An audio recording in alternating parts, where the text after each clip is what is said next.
فوقهن وما فوقهن وما تحتهن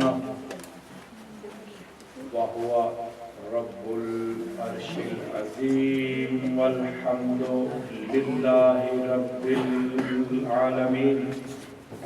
الصلاة والسلام والتحية والإكرام لسيد الأنام سيدنا ونبينا وطبيب نفوسنا وشفيع ذنوبنا وحبيب قلوبنا حبيب إله العالمين سيد المرسلين سيد الثقلين جد الحسن والحسين أبي القاسم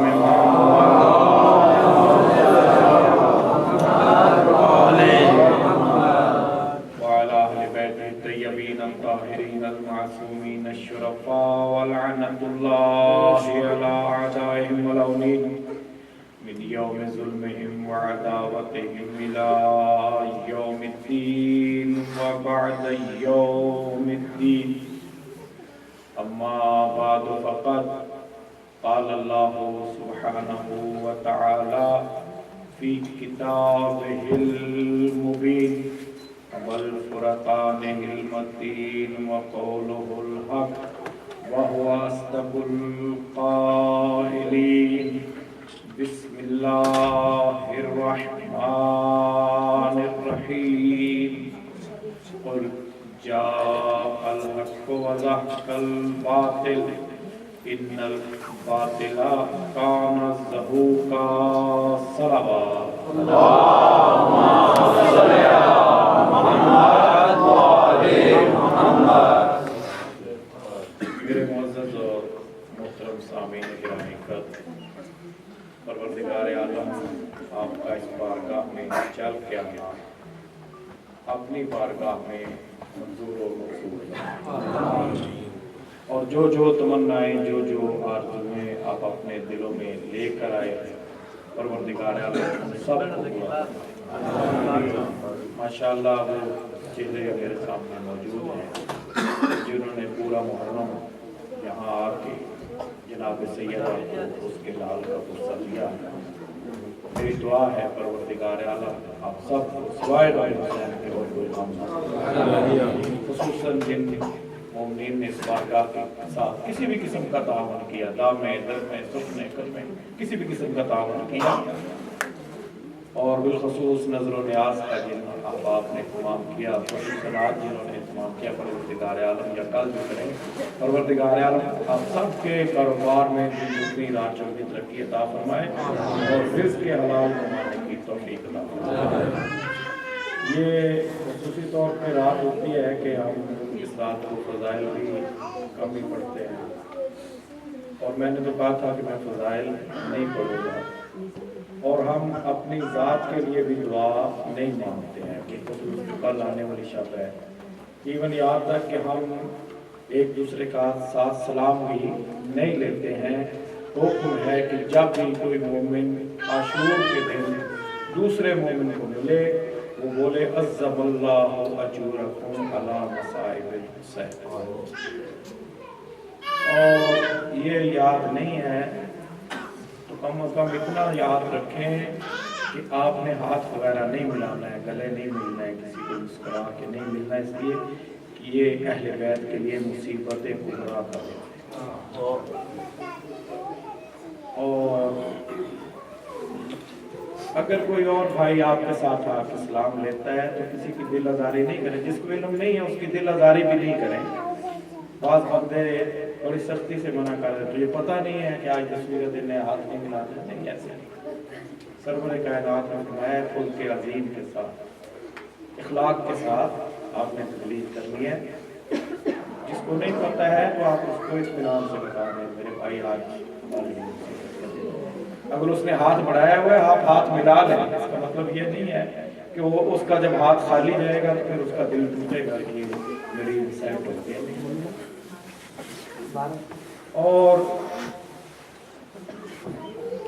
چونکہ ہم اپنے لیے تو دعا نہیں کرتے ہیں، پھر بھی ہم یہ دعا کرتے ہیں جو ہمارے برادران اہل سنت اپنی اپنی منتیں مرادیں دلوں میں لے کے آج